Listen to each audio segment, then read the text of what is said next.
बिना किसी दवाई, बिना किसी इंजेक्शन, बिना किसी जांच, बिना किसी ऑपरेशन के हड्डियों, मांसपेशियों और नर्व सिस्टम से जुड़ी दर्जनों बीमारियों का सफलतापूर्वक इलाज करने वाले, अपनी जादुई उंगलियों के बल पर मानवता का दर्द उठाने वाले डॉक्टर गोवर्धन पराशर का जन्म आज के ही दिन हुआ था।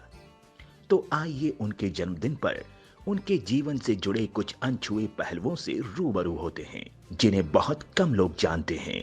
आज मैं आपको एक ऐसे व्यक्तित्व के बारे में अपने विचार बताना चाहूँगा जिसने जोधपुर ही नहीं, राजस्थान ही नहीं, पूरे हिंदुस्तान बल्कि विश्व पटल पे अपनी सेवाएं देते हुए उसने वो सेवाएं दी जो एक ईश्वर का बंदा दे सकता है। गुरु ब्रह्मा गुरु विष्णु गुरु देवो महेश्वरा गुरु साक्षात पर ब्रह्म तस्मै श्री गुरु नमः।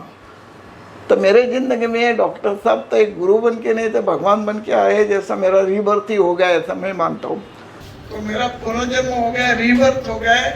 इनके गुरु है गोवर्धन जी पराशर साहब। ये क्या करता, बाप की जेब में से पैसे लेता, 10 पैसे। मेरे को पता नहीं, मैं बोली ये क्या बात है, ये कहाँ जा रहा है, क्या कर रहा है, ये पैसे चुराना क्यों सीख रहा है। तो मैं उसके पीछे पीछे गई तो आगे जाके महादेव के सामने रख दिया और हाथ जोड़ लिया। मैं बोली अरे वाह, ये तो अच्छा, बहुत अच्छा काम करता है, चलो। यानी भाव भक्ति में जीव बहुत रखता था ये। डॉक्टर साहब ने मुझको ठीक कर दिया, तब से ये रिश्ता जुड़ा कि ये आदमी कोई आदमी नहीं है, कोई भगवान का अंश बोलो, कुछ भी बोलो, लेकिन एक बहुत अलग किस्म के समाज की सेवा करने वाले, बिना औषध, बिना इंजेक्शन, बिना दवा, बिना एक्सरे, बिना MRI आदमी को ठीक कर देते हैं। और सबसे बड़ी बात यह है कि ये पहले दिन एग्जामिन करने के बाद बता देते हैं कि आपका इलाज यहाँ होगा या नहीं होगा। जो पैसे के लिए काम करते, सेवा भाव से काम करते हैं। विदेश तो हम लोग कभी गए नहीं। हाँ। और ये पहले गया तो हमारे को तो बहुत फिक्र हो गया कि अब कैसे आएगा, क्या होगा। वो भी हवाई जहाज में जा रहा है। हाँ, वो हवाई जहाज में गया। हम हवाई जहाज कभी देखे ही नहीं बचपन से परेशान हो गई बहुत। तो आज भी वो आपके साथ दोनों टाइम खाना खाते हैं? हाँ, उनकी सबसे बड़ी खूबी है वो दोनों टाइम का खाना अपनी माँ के साथ ही खाते हैं। और जब घर में छुट्टी रहती है तब घर में रहते हैं तो सबको बढ़िया खिचड़ी बना के खिलाते हैं, पानी पूरी और वो दही पपड़ी, ऐसे चाट भी बना के खिलाते हैं। और जब घर में छुट्टी में होते हैं तो खाना बनाते भी हैं? वो तो मर्जी उसकी, बना लेता है। वो खिचड़ी बनाता है और कुछ नहीं। अच्छा। हाँ, खिचड़ी का स्पेशलिस्ट डॉक्टर। हाँ, खाली खिचड़ी बनाता है और बहुत अच्छी बनाता है। सब गुण चौका है तारा। नहीं खास, कोई खास। सबसे ज़्यादा परिवार को पालता है, वो बहुत अच्छा है। मेरी आंखें ख़राब हो गई थी तो ये आंखें डॉक्टर के पास जा के इंजेक्शन लेना, तो ये बोला ठहर तू यहाँ सोया, मैं करूँगा तेरा इलाज। तो अभी तक मेरे को इंजेक्शन की ज़रूरत नहीं पड़ी, साल भर हो गया। पहले CID की भी नौकरी करता था ये, समझे। हाँ, मैं पीछे फिरती, मैं बोलती नहीं अपने नहीं करना है, तो आखिर छोड़ दिया। फिर बाप का धंधा किया। गवर्नमेंट सर्विस में रहते हुए भी अपने पिता के पदचिन्हों पर रहते हुए इन्होंने सुबह और शाम दोनों समय लोगों की सेवाएं की। और जब इनको लगा कि मेरी सेवाओं की और ज़्यादा आवश्यकता थी, इन्होंने सर्विस रिज़ाइन कर दी और फुल टाइम लोगों की सेवा करने लगे। उनके साथ मैं दिल्ली में थी, दिल्ली में उनको पुरस्कार मिला था जब थी, और प्रतिभा पाटिल जी ने दिया था जब भी मैं उनके साथ थी। जब मैं बॉम्बे गई थी उनके साथ, नितिन गडकरी जी ने दिया था मेरे को भी सम्मान, और उनके साथ तो उनका भी बहुत अच्छा सम्मान हुआ था वहाँ पे। तो स्टेज जब नीचे उतरे हम तो सब ने पूछा आप उनकी वाइफ है, मैंने कहा हाँ।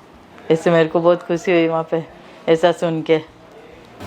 बहुत पहले पंडित सांवरलाल जी पारासर जी के ये सुपुत्र हैं जो अपने फील्ड में सांवरलाल जी ने जोधपुर मारवाड़ के लिए इतना काम किया कि वहाँ लोगों की एक कतार लगती थी। जो पारंपरिक चिकित्सा के क्षेत्र में उनका बहुत योगदान है। तो एक व्यक्ति जो टेढ़ा जा रहा है या थोड़ा दर्द से था तो उसको बुलाते थे, इधर आ भैया क्या हो गया। और बड़ी खुशी होती है जब वो उनके कंधे के ऊपर अपने अंगूठे से स्पर्श मात्र से उसका दुख दूर कर देते थे, दर्द दूर कर देते थे। मैं ये कहूँ कि चिकित्सक भगवान नहीं होता है, पर भगवान से कम भी नहीं होता है। जोधपुर ही नहीं, पूरे विश्व पटल पर डॉक्टर गोवर्धन साहब ने एक अमिट छाप छोड़ी है। डॉक्टर साहब के पास जो एक बार आ जाता है वो उनको भूल नहीं सकता। भगवान हर जगह उपस्थित नहीं रह सकता, इसलिए घर में उसने माँ को जन्म दे दिया और पृथ्वी पे डॉक्टर्स को। उन्हीं डॉक्टरों के रूप में मैं डॉक्टर गोवर्धन लाल जी पारासर को देखता हूँ। मेरा जीवन का एक पर्सनल अनुभव मैं आपको बताना चाहूँगा। मेरे घुटने में दर्द हुआ और मैं चल नहीं पा रहा था, तो मैंने गोवर्धन लाल जी पारासर से कहा, मैंने कहा साहब ये तकलीफ़ हो गई। इन्होंने मुझे टेबल पे सुलाया और 5 मिनट में मुझे कहा उठो और चलाया, और मुझे पता नहीं चला कि दर्द कहाँ चला गया। अरे वाह भाई डॉक्टर गोवर्धन लाल जी पारासर, भगवान ने आपके हाथों में जो जादू दिया है, you are really a healing man, and I wish you all best brilliant success in life to render your best services to the community. Jodhpur के महाराजा ने तो इनको जोधपुर रत्न का अवार्ड दे दिया है। राजस्थान की जनता ने इनको हर मन से भारत रत्न के लिए ये उम्मीद करते हैं कि भारत सरकार इनकी सेवाओं को देखकर इनको भारत रत्न दे तो भी कम होगा। ये वास्तव में जोधपुर के ही रत्न नहीं, भारत के रत्न हैं। तो गोवर्धन जी का जो सफ़र है, उन्होंने अपने पिता श्री सांवरलाल जी के साथ में कुम्हारिया कुआं में एक छोटी सी दुकान से शुरू किया था और आज वो अंतर्राष्ट्रीय पहचान बन चुके हैं। ऑर्थोपेडिक में तो आप किसी के पास जाएं तो पहले एक्सरे और बहुत बड़े बड़े खर्चे, और एक MBBS डॉक्टर भी 500 रुपये फ़ीस लेता है। गोवर्धन जी आज भी मात्र 100 रुपये में आपके शरीर की पीड़ा को एकदम ठीक कर देते हैं। जब से इनके संपर्क में हम आए, हमारे को पेन किलर बंद हो गया और स्वास्थ्य में भी बहुत अनुकूल प्रभाव पड़ा और वो स्वस्थ रहने लगे, उनकी उम्र भी लंबी हो गई। सबसे बड़ी बात इनकी ये है, उसमें कहीं उनको आर्थिक दृष्टिकोण का ही नहीं था। कोई रिम्यूनरेशन कभी हमने दिया नहीं, कभी उन्होंने मांगा नहीं, कभी इसके लिए कोई चर्चा की नहीं।